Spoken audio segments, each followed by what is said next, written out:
Hello and welcome everyone, and thanks for joining us for this webinar, the fourth in our series on learning leadership.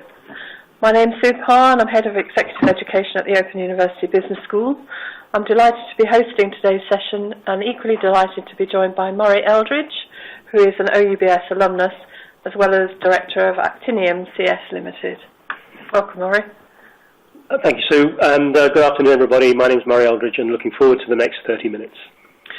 Over the next half hour, we want to share with you some of our perspectives and thoughts on resilient leadership, mess, setbacks and failure.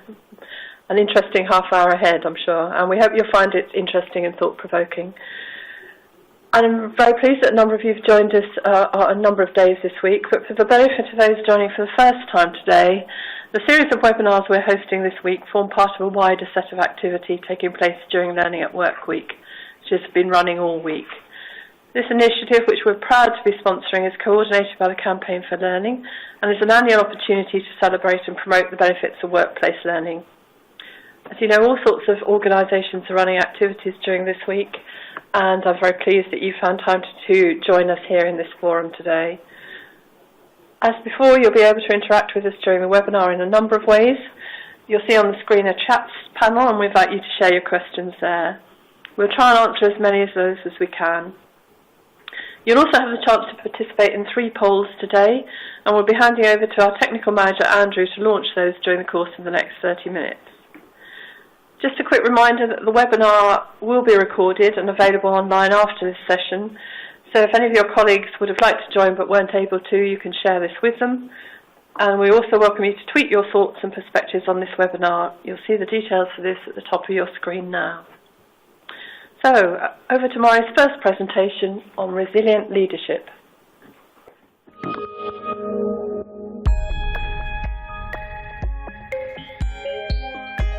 In terms of looking at leaders and leadership teams and their ability or their capacity to be resilient and withstand pressures that will come on them in those positions, I think it's quite interesting to look at how different organisations might approach or do approach the selection of their leaders. So, for example, I came up through the Merchant Navy School, but I also went into Royal Navy recruitment at one stage to see whether I wanted to join the Royal Navy.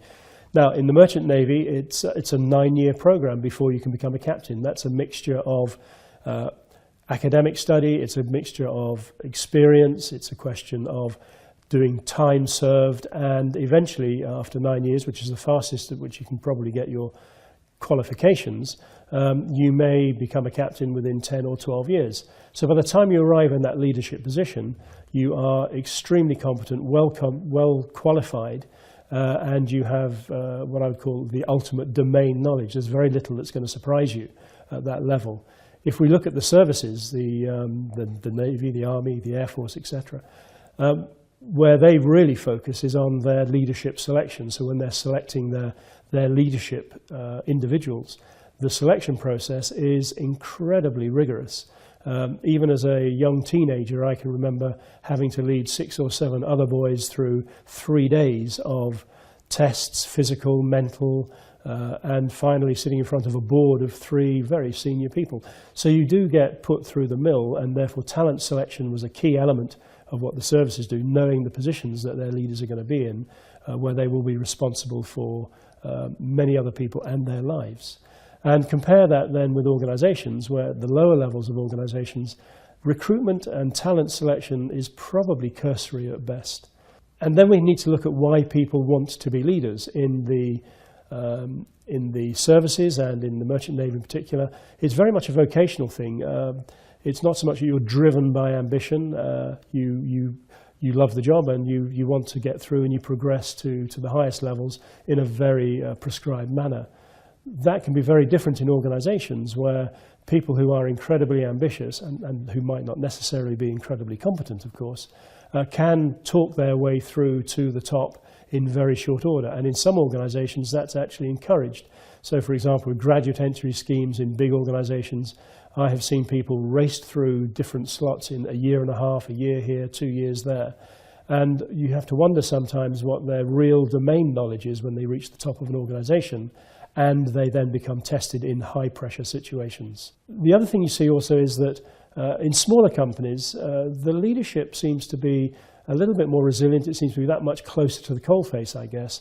If leaders have been developed in those smaller companies much more close to that coalface, then they seem to have this domain knowledge, this ability to understand their environment, and therefore when they come under pressure, they seem to be better able to react to it and to deal with it in very competent ways. Another key area to look at in terms of leaders and leadership teams, especially in times of stress and pressure, is really how they have been incentivized or rewarded, and how those frameworks, if you like, of reward can sometimes change behavior. And in particular, I'm thinking about how incentives and rewards can change leaders' perceptions of risk, and how they then deal with stressful situations, pressure situations, and how they sum up risk and then make decisions based on their appreciation of the environment, the risks that they're facing, in light of the rewards that they get. So some of the things that we can see in very large companies is that where they have extremely high rewards, where they have very little risk in those rewards being either taken away from them, or where they don't actually have any skin in the game, as people talk about. They haven't actually had to invest in those rewards, say share options, but where they have been freely given. Their perception of risk in some of the work that I've done with large organizations is very clearly a lot lower than perhaps it should be, because obviously the more risks they can take, the more likelihood that if they pay off, if the risks don't threaten the organization that badly, or if they can overcome them, then the rewards are that very much higher. Contrasting that with smaller organizations, especially where the rewards are much more tied into real performance over long terms, the risk of leadership teams and the leaders themselves is very much more acute. They understand in a much more real way that they have to manage those risks, they have to deal with those risks. Yes, they can see them as opportunities, which is what you should be doing as a leader, as a leadership team. But it doesn't mean that you are cavalier with those risks, and in the old-fashioned expression, you don't bet the farm in the hopes of a big payoff if it comes off. There's kind of a much more responsible attitude when you have a much greater perception of risks and what it can do to your organization.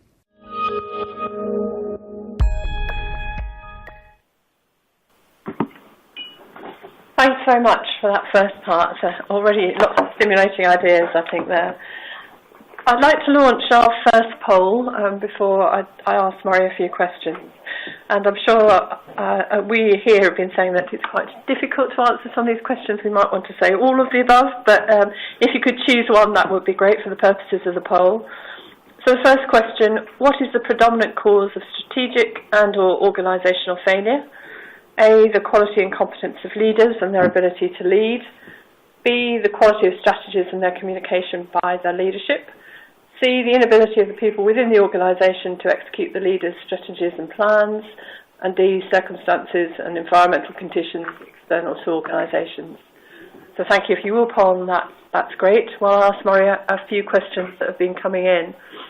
There are a number of questions around sort of the length of time, in a sense, it takes to learn your craft or learn the organisation. And a question here from Julian about police looking at direct entry at senior level, and whether that's an appropriate way forward, perhaps, or what your thoughts might be on that.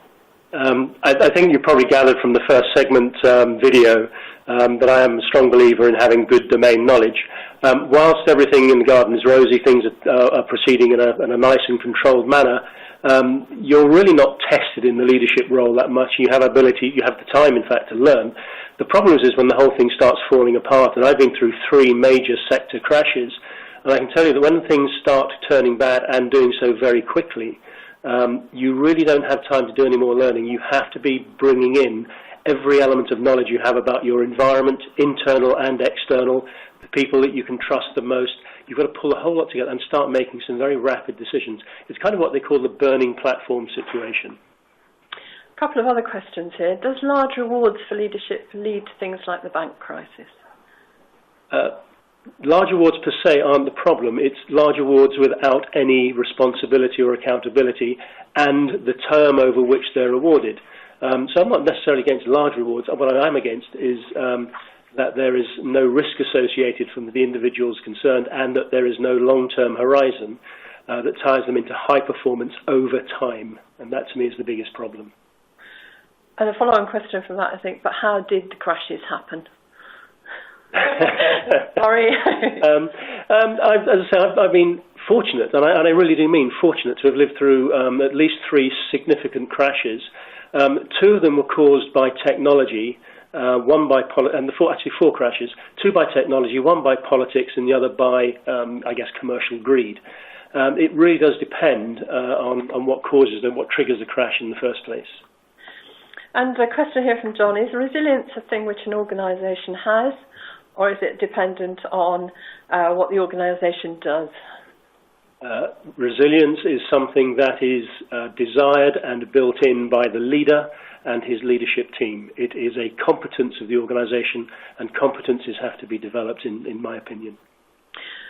And I think one that links to that very much, how to become a leader when your current role is sort of operational level rather than strategic. I think we probably have a misconception really of what leader is. I'm very clear that when I'm talking to groups in lots of spaces, strategic space, leadership space, or whatever, leadership happens at all levels of the organisation, and I'm very keen that good leaders understand that they have local leaders all over the organisation. It's effectively a state of mind, and it is a state of ability and competence where leaders actually gather followers, and it can happen purely through their own personality and sometimes because of the position they're in. And probably one last question in this section, but in some cases, is there not a benefit from getting in outside leadership to generate new ideas into an organisation? Sarah's question. I think it's a question of whether you're saying it's getting in outside leadership or outside views and perceptions to poke and prod the leadership into thinking in new ways. It's not impossible to have outside leaders coming in and doing something useful, but if they don't have the domain knowledge, then they may not be producing ideas in the right areas. But certainly the use of outsiders is a very valid way of poking and prodding an organisation and its leaders. A question I'm going to have to ask from Matthew, what competencies define resilience? Maybe we'll keep picking up on that one though. For me, it is the ability to make good decisions when you are stressed and under pressure, and the ability to manage the energy drain that comes with that, and to do so over a period of time that is relevant, i.e. you don't get tired and forces you to make bad decisions. So being able to keep going, to have confidence, retain sort of that confidence and vision. And it's a bit like a well-trained athlete. It's not so much the pressure you're exerting during the race, it's the ability to recover quickly afterwards and get into the next competition. Thanks, that's great. And we've got some results from that first poll. As you'll see coming up on the screen shortly. The first A is just over 47%, as is B, interestingly enough. C, only 3%, or just over 3%, and D, just over 2%. So it looks as though A and B are clearly the most significant at the moment. So we'll move on to the second part of the presentation.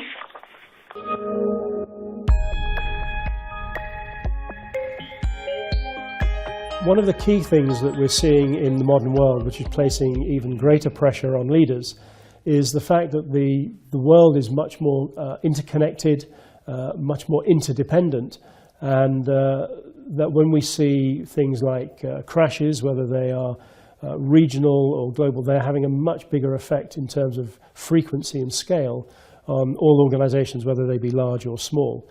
And this is placing great pressures on leaders of all organizations. It's putting them under much greater scrutiny. That can be both from what we might call the formal media of newspaper and televisions and things like that, but increasingly it's coming from informal media, if you like, social media, and this can place real pressures on leaders of organizations both large and small. Their decisions come under much more scrutiny. The impact that they may have on those around them comes under more scrutiny. And this can become a lot more public as well. So leaders are operating in the glare of the spotlight now more than ever before. This means that leaders, when they arrive in their leadership positions, must be competent. They must be capable of delivering great strategies, and then making great decisions, not just in the good times, but more importantly in the bad times of crashes. So, for example, if we just look back, there was the 1986 oil industry crash where prices dropped from something over $30 a barrel to less than 10 very rapidly. There was the Black Monday crash in 1987, which created a global recession. 1997 was the Asian financial crisis. 2002 was the telecoms and technology sector crash. And then, of course, recently in 2007, we had the financial crisis. I have obviously lived through all of these and have been with organizations which have dealt with them in very different ways. So, for example, in the oil industry crash of the 1986, a Dutch company I was working for had a choice. It had just committed to a major investment of 2 very large pieces of semi-submersible kit. And the decision was, do you cancel those and basically just pull your head in, or do you use them as a strategic exit, if you like, to get you out of a recession far quicker than you might normally do? In that case, the brave decision was made. And again, for example, in another telecoms company that I worked in, the choice was to do what everybody else was doing, which was to keep on building during the boom, long before the recession had been seen. Or, with the knowledge that we had in our industry, did we take a very brave decision and start selling assets and getting out of that business in very key strategic ways at a time when there were other people who were still piling into that business? Again, in that particular situation, we made those brave decisions, we got out of the business, and we actually managed to build a huge war chest as the industry was still growing. People couldn't understand the strategic decisions that were being made, but when the industry suddenly crashed about 2 years later, with that war chest, we were able to approach competitors and actually take them out of the market.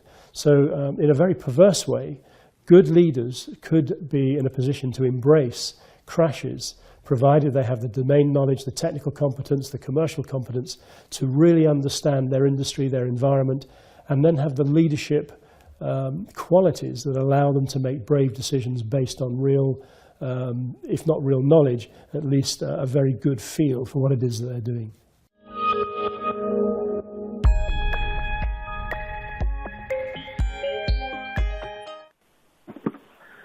Thanks very much for that. Another poll, again, to launch before I go on to some very interesting questions that have been coming in. In a time of severe sector or industry stress, what might be the key attribute required of the resilient leader to successfully bring an organisation through dangerous situations? A, deep-seated domain knowledge of the industry, its environment and the forces at play in the sector. B, strong inspirational leadership. C, ability to anticipate future challenges and focus on long-term opportunities. D, clear vision through the immediate fog of war and effective communication. And E, courage to make big decisions that may go against the sector norms. It could be a bit split on that one, or all of these, I think. But if you're happy to poll, that would be great. Be very interested to see the results. As I said, some very interesting questions coming in. A question that seems to be provoking debate as well at the moment is around whether it's easier or not for resilience in the public sector. And there isn't quite a question of going out of business, but clearly, as someone else has said, there is a potential of restructuring or policy changes also. That's an interesting question. I think some time ago I would have said that probably it was the private sector that would come under most under most pressure because people could lose their jobs, their performance was much more obvious and they could be thrown out, and it would be more difficult in the public sector for that to happen. But from what we've seen over the last few years, it's actually very difficult to get poor performers out of their jobs in almost any sector, even when they have performed badly in terms of corporate and financial performance, but even when they perform badly in terms of sort of ethics and probity and things like that. So I think both sectors have questions to answer. And another question here, which I think you've been touching on in what we've been talking about, domain knowledge seems to be key, but what happens when you're aware that most leaders are not competent with respect to the domain knowledge? Then I think you should be thinking about what are the support mechanisms beneath that leader, how competent are the people beneath that person. Again, I hate using sometimes the military analogies or the Navy analogies, but even if the leader has flaws, the support structures are so well trained that the people coming through in the hierarchy beneath are very competent in themselves. So whilst you may have only an average leader, the support mechanisms are the strong element then. What the great leader does is to take those and raise the performance to even higher lengths. You actually become an outlier of a performer rather than an average performer. An interesting question here. Where failure is imminent, is it wiser as a leader to admit defeat and ask for additional help, or weather the storm solo? Could a leader retain their respectability by acknowledging their lack of foresight by asking for external help, or is that going to cause more issues? I think that really good leaders understand both their strengths and their limitations. Nobody is perfect in all spheres, and whilst they may have great domain knowledge technically about their industry, they may be having problems in other areas. I think the really best leaders have no problems at all asking for help in key areas. Thank you. It's about understanding themselves. And before I go over to the results of the poll, there's been a comment from Tanya that says, I would say that strong inspirational leadership employs all the other options, which is a fair comment. But the poll results actually show that 21.6% are saying A, 5.2% B, 25.1% C, and 29.9% D, and 18.2% E. Any comments on that, Murray? It's quite understandable, I think, that the votes are split up. All of these are equally valid. I think probably if you could say which one would be first, second, third or fourth, that might be another way of looking at it. In reality, I think you probably need all of these to be happening in an organisation. Thanks. So we'll go over now to the third and final part of the presentation.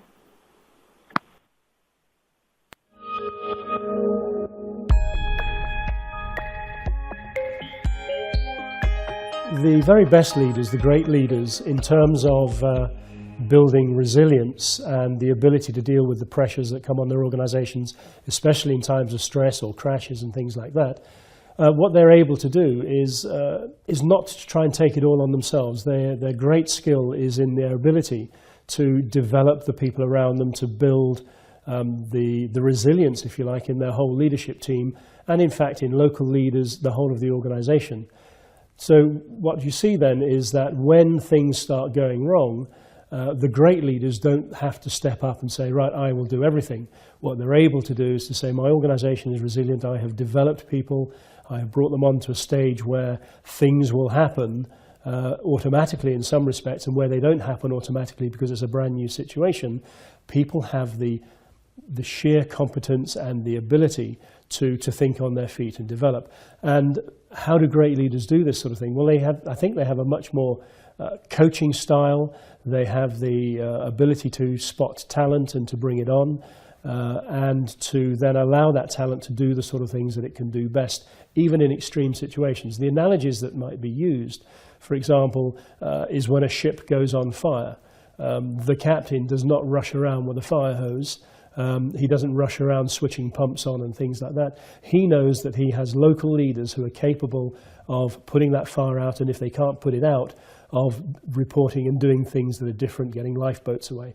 In the military analogy, for example, most commanders know that when the first shots are fired, the control of that lovely, perfect strategy that was set out on the maps is lost pretty quickly, but they know and have the faith that the people that they have selected to run different parts of the battlefield have the competence, the ability to deal with all of those local situations as they arise within the grand scheme of the overall strategy.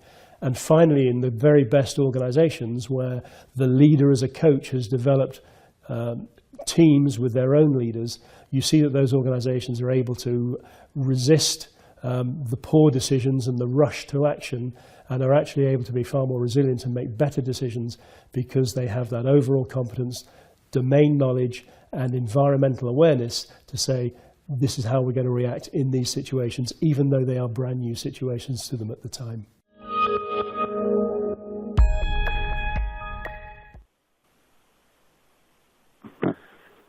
Thanks very much. Again, lots of good questions which I'll come to shortly. The third and final poll. In the fast-moving, increasingly interconnected and interdependent modern world, what will enable leaders to make their organisations resilient and successful? A, ability to select talent that can succeed in dynamic situations. B, ability to develop local leaders and free them up to make local decisions. C, development of strategies based on market trends and knowledge. D, brilliant communication of clear strategies and actions. And E, strong coaching of talent in an organisation that enables it to flourish. So thanks. Perhaps you can vote on that poll now. A number of questions that have come in, and try and pick up as many as possible. Something from Stephen. You talk about leadership in small organisations, but how do you translate resilience to adaptability, where people have to take on roles outside of immediate expertise? That's a very interesting question. I do work with quite a few smaller organisations. I think one of the things that we're in danger of focusing on in all walks of commercial and organisational and not-for-profit life is the leader. And we tend to forget that a leader needs followers, and that followers are absolutely critical to the success of any endeavour. But what we tend not to do is to really articulate the fact that actually that followers have responsibilities as well. You can't just turn up with a pulse in your organisation and think that's it. You have a responsibility to do things and to educate yourself to some degree to be a resilient follower as well. Thanks. There's a comment here from Ellen. Murray, you've mentioned a lot the pressure and the risks leaders are facing with, and have linked their ability to handle these competence and domain knowledge. In my view, a good leader will have a very high emotional maturity rather than domain-related competence. Yeah, that's just a great question, and one that I would heartily endorse. You'll notice, I think, in the last piece that I started to talk about the word coaching, the coaching of talent. I mean, I also work in competitive sports. One of the things that good leaders, I think, should have is a very high ability to work closely with people, especially in the coaching role, developing, bringing them on. And that in itself almost implies a pretty high degree of empathy, the ability to really judge people and the pressure they're putting them under, so that it's pressure, not stress, and allows adequate recovery periods. So yeah, I absolutely agree. High empathy, essential in good leaders. Another question here from Leanne. How do we balance the need to avoid making rushed decisions with not appearing to dither? This is a super question, because it's the difference between having time to, if you like, execute an action plan and the burning platform scenario. Wherever you can, if you have a really good high level of confidence in both yourself as a leader and your followers, that almost buys you that little bit of extra time. But where you actually have to rush to action, because it is a sinking platform. So, for example, in the oil industry, where the price did drop in the space of a matter of weeks, you had no time you had to do things straight away. Having expert knowledge with great people around you allowed you to make good decisions almost on the fly. Thank you. And just one or two final questions here. The quote about Pericles' effective leadership states he had the ability to recognise what was necessary. Do you feel that this is one of the key attributes of distributed leadership? Yes, it's a nice quote. I hadn't heard that one before, but I may well use it again. It's a great quote. I think, yes, and as I say, what good leaders do is they do distribute, if you like, responsibility around the organisation. But it's not just that. They have the self-confidence to trust the people that they've distributed to take action. And I think that's the great thing. It's this trust in organisations, it's trust in people, really, that if you are going to distribute this ability, you have to trust people to execute it. Thank you. So I'll just go to the poll results, which are in now. For A, I know that some people have said it's very hard to actually see the pie chart, so I'm sorry about that. A, 15.7%. B, 43.2%, C, 5.2%, D, 5.7%, and E, over 30%. Are you surprised or not by those results, Murray? No, I'm not. I think I particularly like the fact that E scored quite well, because, as I say, it's the resilience in an organisation comes from competence across the whole piece, and developing talent's critical to that. Thank you very much. And I'm really sorry, it's been a fascinating half an hour for me, and I'm sorry we're having to draw it to a conclusion. Thank you very much for all your questions today, which have been really stimulating, and thanks for that. And thank you for joining us. You'll see shortly a screen with the links that you may find helpful. And just to remind you that this webinar will have been recorded, as have all the rest this week, and they'll be available to review later. I hope you'll be able to join us for tomorrow's fifth and final webinar, which is about leadership with political astuteness. Thank you very much indeed. Bye.